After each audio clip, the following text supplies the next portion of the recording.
This podcast contains spoilers for the film Zoolander. Hello and welcome to the DVD Clutter podcast. This is the podcast where one married couple go through their DVD collection and figure out what stays and what makes the cut. Today we're talking about a very special film from 2001, Ben Stiller's comedy classic, Zoolander. His name is Zoolander. Derek Zoolander. He's almost too good looking. International male supermodel. The style and the hair, it's almost like the new afro for the white man. But behind those eyes is a highly trained man of action. So Heather, a voice rings out to you from the cosmos. It is the voice of Zoolander. And he asks, "Who am I?" What do you say?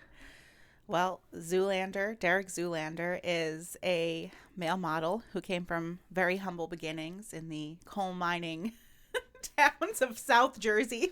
As everyone knows, the coal mines and the great mountains of South Jersey. Yeah.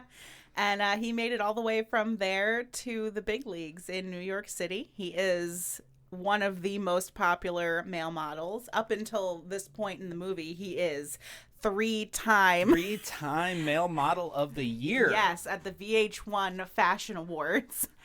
And he is kind of at a little bit of a crossroads in his career because there's an up-and-coming new guy in town, and his name is Hansel, and he is so hot right now. And he is played by Owen Wilson. Owen Wilson wins, male model of the year. And Derek Zoolander decides, that's it. I'm going back to my coal mining town, back to my roots. I got to figure out what I want to do. There's more to life than being ridiculously good looking. And he gets a call from fashion's biggest designer, Mugatu. And Mugatu is saying, Derek, I need you to be in my fashion show. It's going to be in 10 days. I need you to be there. I'm going to pull you out of retirement to be there. And what we come to learn is that Mugatu has an ulterior motive here, which is he wants Zoolander to kill the Prime Minister of Malaysia during the fashion show. The unnamed Prime Minister of Malaysia. Just the Prime Minister of Malaysia, so that Mugatu can keep up his sweatshop factories in Malaysia. And while this is all going on, Mugatu is kind of being investigated by this reporter named Matilda, who works for the Times.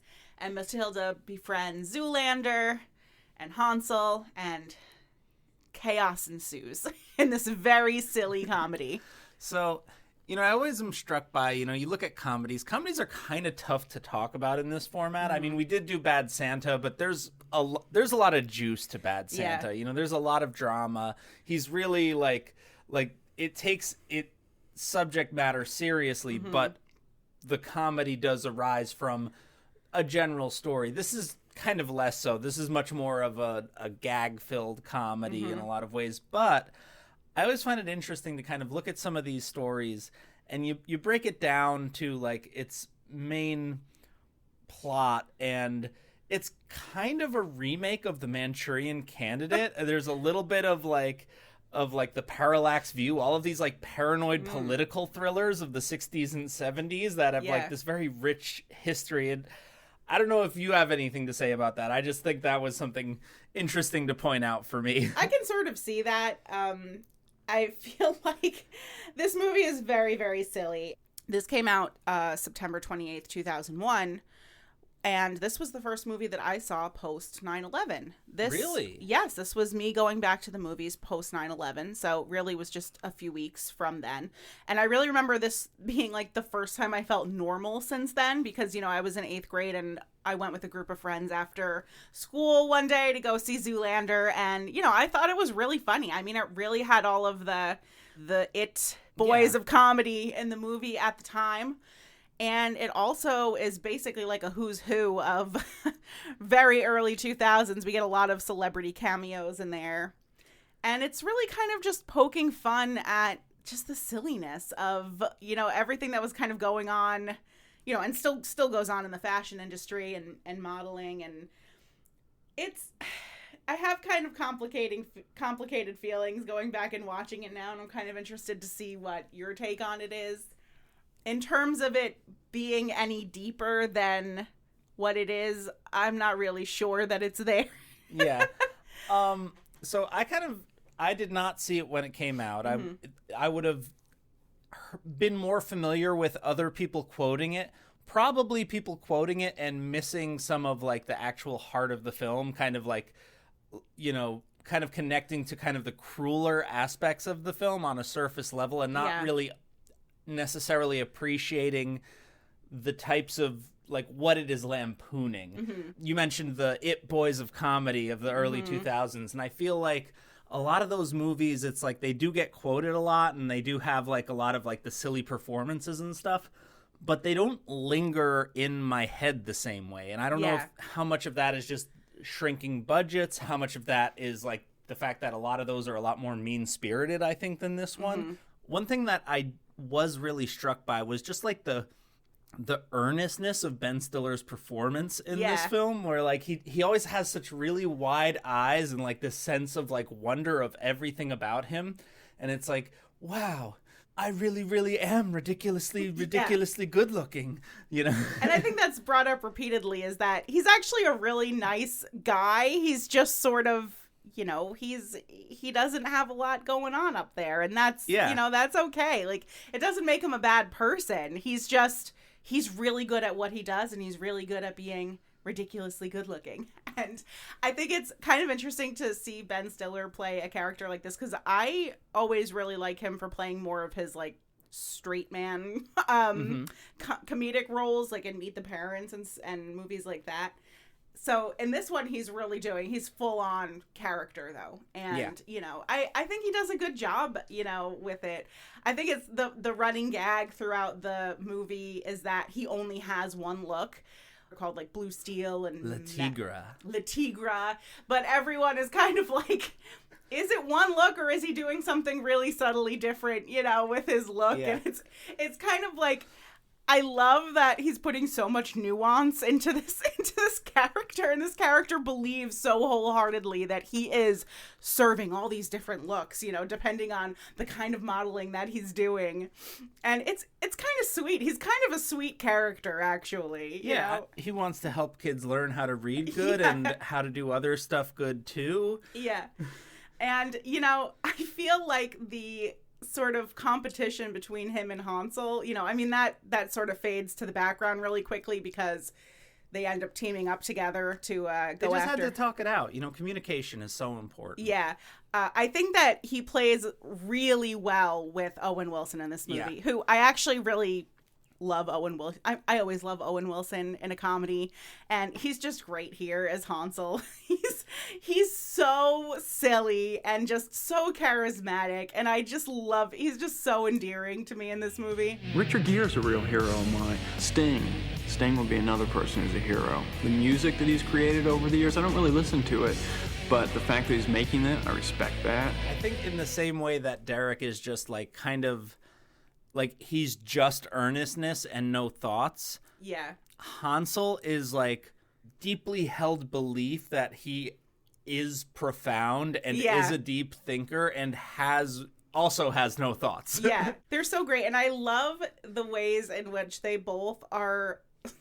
They're so certain that they're right when they say something, like Zoolander talking about his eugoogly and being a good eugoogleizer when he means eulogy, obviously, you know, or spelling words where he's like, you know, he thinks he knows how to spell it and he's just way off base, but he is so certain. You know, it's just such a fun performance. And but for me, I think the performance of the movie is Will Ferrell as Mugatu. He is out of control. We're talking about like Ben Stiller and Owen Wilson. They're giving real performances. Mm-hmm. They have developed these characters, and they really want to sort of like they just push it up a little bit. They turn the volume up slightly. Yeah. And Mugatu as a character is just completely unhinged in everything that he says and does. Yeah. Todd! Are you not aware that I get farty and bloated with a foamy latte? My mistake, Jacobin. Your mistake indeed. And then every once in a while, he's the straight man. You know, Right. he's the one who's like, no, Derek, it's a model. It's not. Yeah, he's my favorite thing about this movie. He is just hamming it up so much, and he's having such a good time. You can just tell. This is probably... There's a lot of good, like, fun Will Ferrell performances, but this is way up there for me. I mean, this one is just so unhinged. He's so great. He's a great villain. Just really silly and very silly looking. I mean, the hair is out of control. The outfits, just everything about him. Yeah. And I love that, you know, he comes up with this name for himself that's like Jacobi Mugatu or something like that. Is that his, like, first name is like Jacobi or something like that? You know, I would have to go back and check the wiki to double check what Mugatu's first name I think was. It's Jacobi. I assumed he had a mononym. No. They call him a couple times in the movie throughout, like, this, you know, very silly first, like, very hoity-toity name that he's given himself, and, you know, the airs that he puts on about him and his fashion, and he comes up with the silliest line, which is called Derelict, which is taking, you know, inspiration from, you know, the streets of unhoused people design, and he's, like, putting it on the runway as, like, you know, he's got shoes with, like, you know, just missing its fronts and, like, all of these just really silly things, and he's like, this is high fashion, this is the next thing, this is the big thing. It's interesting because, you know, I have seen stuff like that, like, in fashion. I don't have, like, a strong background in fashion or any of that, but, like, generally my sense is that, like, in the actual fashion world, they do stuff like that, and it's usually like they're making an artistic statement. They're not going to be like it's not aspirational. It's just like, we can argue about whether or not the statement works, and I would have to go back and look at specific stuff, and I have not done the research, so I can't really say.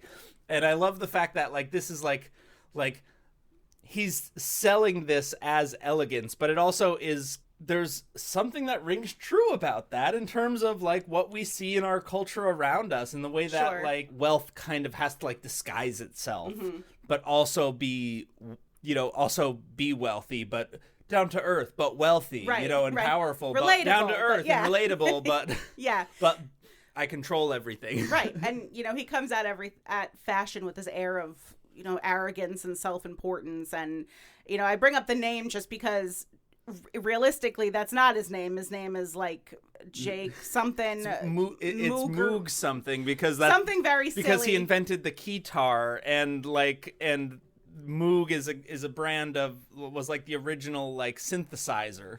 Yeah, it's very silly, and, you know, it turns out that he was just rejected from the band Frankie Goes to Hollywood, and this is sort of, you know, he comes back as this fashion designer and just kind of, like, reinvents himself, and it's all just very, very silly, but I think that it's just such a fun performance. He's the best part of the movie. I love him so much in this movie. What didn't work for you this time? Was there anything that didn't work? What, you know, like kind of revisiting it, or even beyond that, just what were you surprised by?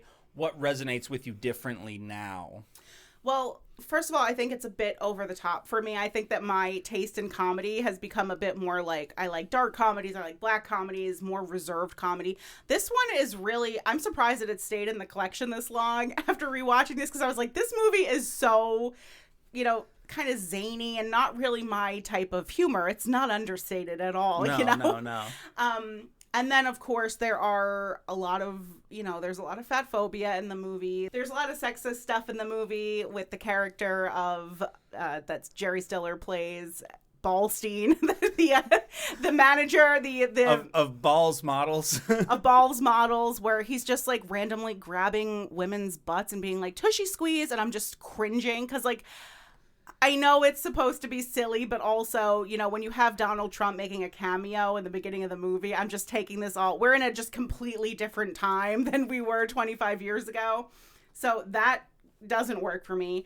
And also, like, the blackface was just, I was like, this is too much. It was I think people make bad faith arguments about blackface. Mm-hmm. You know, racist people make bad faith arguments about blackface like they do about pretty much everything. But, like, they're clearly aware that the blackface is an issue. Right. So they did it in a way where you just substitute out the actor, so he's never actually in blackface. Right. Well, he is. Well, they do sort of show them. Yeah, he takes it off and right. he has it, but it's like they never have the blackface look. And that's why I have some conflicted feelings, because while I don't feel like it's, like you said, I don't think it's a mean-spirited movie, and I don't think that they were going like specifically to make that sort of a joke. The way in which it's done, and just looking at it now, I'm kind of like, I don't know. I don't really find that funny necessarily. You know, I don't know how you felt about that particular scene. I find it interesting, sort of like the hoops that they're jumping through to not be seen as a blackface joke. Yeah.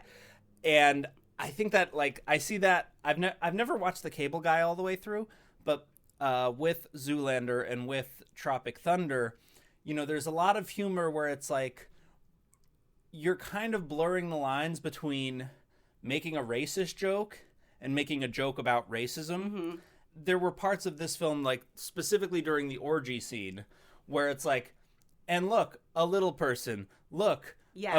a Maori person, look, an Indian monk, like, yeah. and it's like they cut to them in a way that just like their appearance, like the appearance of just a non-white person, is supposed to be funny. Yeah, and even that scene as well was something else that I really don't like about this movie, because this was a thing too in the 90s where you had these women who would play sort of like the straight-laced, yes. you know, and they need to be loosened up by, you know, by like a guy in the movie. This was something that I thought about, I think about when I watch like Ace Ventura with the Courtney mm-hmm. Cox character. This is, you know, something that, you know, I'm sure there's Austin Powers. This is sort Absolutely. of another movie, and, you know, I'm sure there's countless other ones, but this was a scene where it's like, you know, I don't want to talk about my sex life with these two male models here, but then they're just like, drink this tea. It's going to like loosen you up and expand yeah. your mind. And all of a sudden they're having an orgy. And I feel a little uncomfortable about that, because I'm like, yeah. I don't know. It is a little bit like I don't think this is what they were going for, mm-hmm. because I think it is sort of the culture of like, you know, you're in these sort of artistic spaces. Right. And it's just sort of like casually like, and we're breaking out the acid, and we're yeah. breaking out the laced tea. Yeah, and I get that. But there is a bit of like a Cosby coding to it, a little bit in a way. Yeah. And it's hard for me to fully enjoy the movie in the way that I would have when I was yeah. like in 8th grade, because I'm just too informed about like all of this other, you know, all the other stuff. And I think, you know, comedies, to me, I do find comedies hard to talk about, because comedies don't tend to age well, in my opinion. Yeah. At least comedies of certain eras. And I think that the early 2000s is a real tough time for comedies. It's true. It's true. I do think that, again, like, kind of grading this one on a curve, I think that it is aged okay, most of all. Because I think it does have a lot of heart to it. And I think that, you know, anybody who's worked in a creative field where you're exposed to a lot of people who kind of like, you kind of have to be full of yourself a little bit and trying to navigate that and, you know, still kind of hang on to like, you know, your South Jersey coal miner identity right. in the context of it. Struck me watching this time that there is a bit of like a queer allegory to it, and mm-hmm. not even really an allegory, because it seems like Hansel and Derek are canonically bi. Yeah. Like, which is interesting that, like, that was never kind of acknowledged at the time. That, you know, it was not something that, like, was really thought of. Not that it's trying to be, like, representation. Right. But, like, you know, typically if a character's gay in a story or queer in a story, that's going to be a big plot point at some point. Yeah. And this is just like, in that environment, it's just the most natural thing in yeah. the world that it's not even commented on. Yeah, it's that, just like, not even a thing. And I do, it's funny because I'm like, okay, Derek Zoolander has all this money. He's the biggest male model in the world, but he's still living with his 3 male model roommates, you know, and they're all sleeping in the little bunk beds. Best friends, are they not? I know, but it's cute. It's cute, but I also think there's like a little bit of queer coding there too, where like the lines between friend and like, you know, they're able to compliment each other on their looks all the time, and I think that's kind of like an interesting aspect of the male model. And it's also pretty clear that, you know, the friends in these groups are just constantly having orgies with each other. Yeah. And and that's where I'll kind of defend the orgy scene despite everything else that we've talked about here. That idea of like Derek and Hansel afterward, Hansel saying like, "Oh yeah, I was feeling a bit of energy in the middle of like the when you're getting sandwiched between the other two guys. Yeah, I was picking up on it a little bit." Yeah, there is a little bit of that. Like they're kind of in touch with their emotions in a way that it is not kind of sweet. Yeah. Your work in the Winter '95 International Mail Catalog.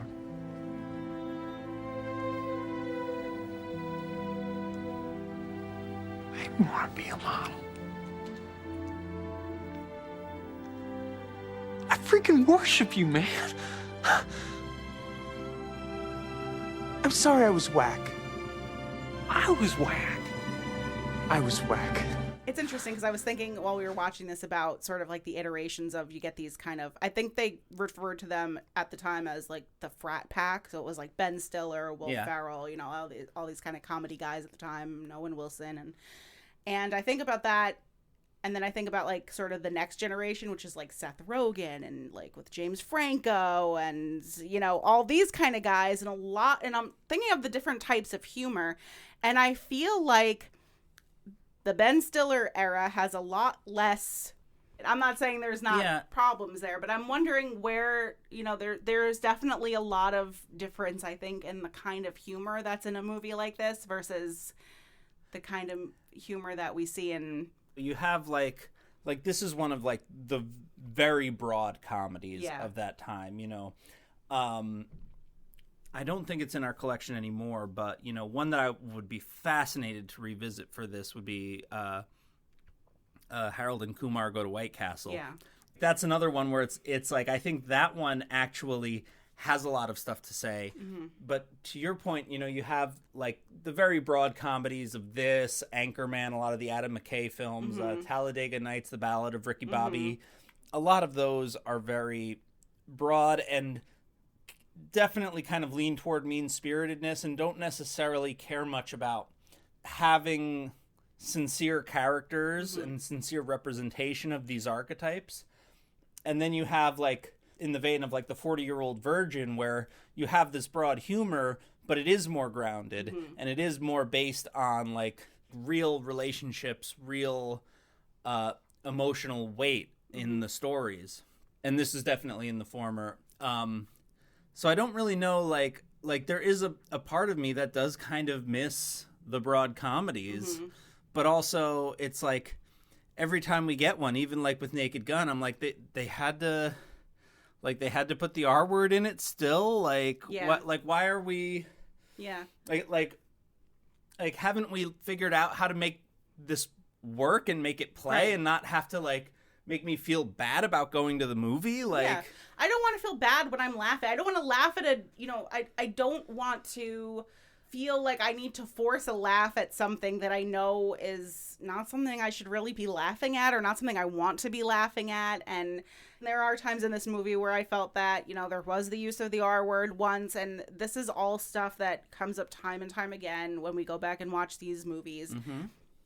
Overall, I don't feel like it's, one of the worst. I really don't think it's that, bad. I don't think it's got a lot of problematic stuff. It certainly has some, but, I think in terms of a broad comedy, it's fine for me.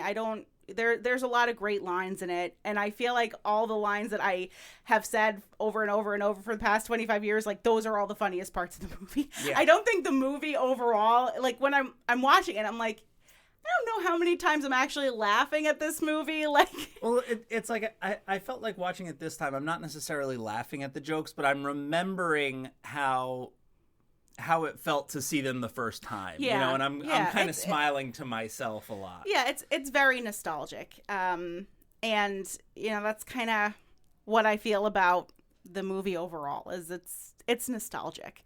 One last thing I will say is that I have a huge crush on Katinka, played by Mila Jovovich, and had one on her then, still do, really. She is amazing, and she's great. She like her performance is hilarious. She is so funny. She just I would say she dominates the film. Yeah. You know, we've talked a lot about, like, you know, our favorite parts of the movie. So what are some of your favorite parts of the movie? What are the gags or the moments that, like, really stuck out to you, or the ones that, like, that just have, like, a place in your heart? Yeah.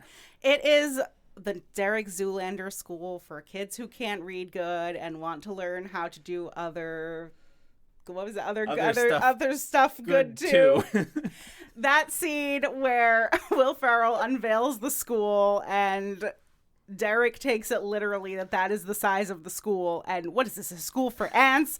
Like, that scene holds up. I mean, that is still to me one of the funniest scenes ever written. He's like, it needs to be at least 3 times as big. And again, it's like, because he's playing it like they're like with real outrage too, you know, like you can feel the emotions behind it. There's nothing false about it. He's not playing it up too much. And Will Ferrell's face, he's just like so stunned that he's like, wait, this guy really thinks this is a school, but he's got to like go along with it because he doesn't want to upset Derek, you know? So he's just like, absolutely, this is outrageous. How can anyone think kids can fit in here? But I love how they bring it full circle in the end too, where he actually does get his school, you know? And it's just like, it is kind of sweet, and but it's also just a really great and funny scene. And it's him and it's Hansel, and I was just getting flashbacks to the Heated Rivalry books where, you know, they open the hockey camp, and, you know, so it's like how beautiful. yeah. That's the one. What about for you? That is the big one. That's the scene. But you know, Orange Mocha Frappuccino. That would be my second pick. The gasoline fight. Yeah. Are just incredible. You know, go figure. I like the brainwashing sequence. Yeah. It's very funny. I love in the scene in the Center for Ants scene where Mugatu gets the coffee and tosses it on his assistant, and like midway through, it's like they kind of have a moment where he's like checking in. It's like, we're good. This is how you want it, and like, it is how I want it, and it's like so much unsaid, and Derek's just sitting there like, I'm gonna wait for them to finish up. And Mugatu's assistant too, like, some really funny moments with him. He's really funny. He's kind of always giving him, like, you know, he's got to be there for Mugatu, but like, he is abused by that man. Wow, that is some workplace abuse. But it becomes clear. It seems like they're negotiating it. Yeah, you know, no, it seems like it's not... because there's actually, well, like the scene you were talking about where he throws the coffee on him. There's almost this weird cat-like giggle that his assistants gives him, and I'm like, what is happening here? Almost like, you know, there so much is like said in that stare. Yeah, you know? Because the movie does play around with, I think, like the way that a lot of these people in the fashion industry and celebrities sort of like put on this air. They have this persona about them, you know, and I think that's kind of playing to that, where it's like Mugatu is a persona and there is an actual person underneath, but he can't, you know, he's got to play this part. Right. And I think, you know, kind of all of the characters in the movie have that to some extent. And I guess if there's anything, it is kind of commenting on, you know, some aspects of like celebrity and high fashion and, you know, just kind of a lot of that stuff of the time that, you know, I still to find very silly. It's not my world, that's for sure. I do really appreciate, again, like sort of the queer story that's going on there. You know, sort of the between Derek and his father and his brothers. Yeah. And like, he's a merman, Tad. Merman. but it's like, it is like that classic story of like, you know, you have to leave home because you can't be who you really are. Yeah. And it's like that's what I mean. Like, there is the sweetness to this film in a strange way that does work. Yeah, I would agree with you. I think, you know, it's a fun movie, and it's a little bit of a relic of its time, and it's very nostalgic to go back and watch.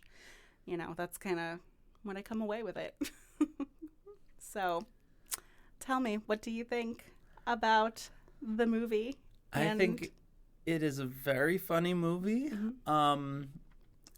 I could kind of go either way on it. Like, there's stuff that I really love. There's stuff that doesn't necessarily hold up so well. I think my answer will probably end up depending on your answer, but initially I'm leaning toward keep it. Mm-hmm. So how about you? So I was also on the fence. I feel like watching it, I'm like, okay, I don't know that this is something that necessarily represents my taste in films now, but I do feel like there's enough sort of nostalgia there, and there still kind of is enough there that would keep me coming back to it again sometime in the future. And I feel like it stayed in the collection. I mean, this is my original copy. So, I mean, this was one of the first DVDs I ever owned. So this movie is old, Yeah. And 25 years this year. Yeah. And, I think that overall I would go back and watch it again. And I really don't have, I don't really feel the need to get rid of it necessarily. I think for nostalgia's sake. It's one of those totally movies. Fair. Yeah. That's totally fair. And I look forward to watching it again sometime with you. Yeah. So we still have our Reclutter episode pending. Yes. But what is, when we get back to our regularly scheduled program, what do you have in store for us?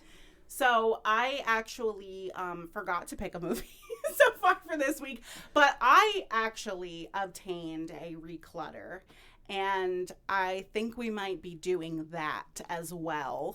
Are we going to begin with a double Reclutter? I think we're going to have a double Reclutter for you. I was trying to say double Reclutter. That doesn't work. But anyway, incredible. I can't wait to see what we end up watching.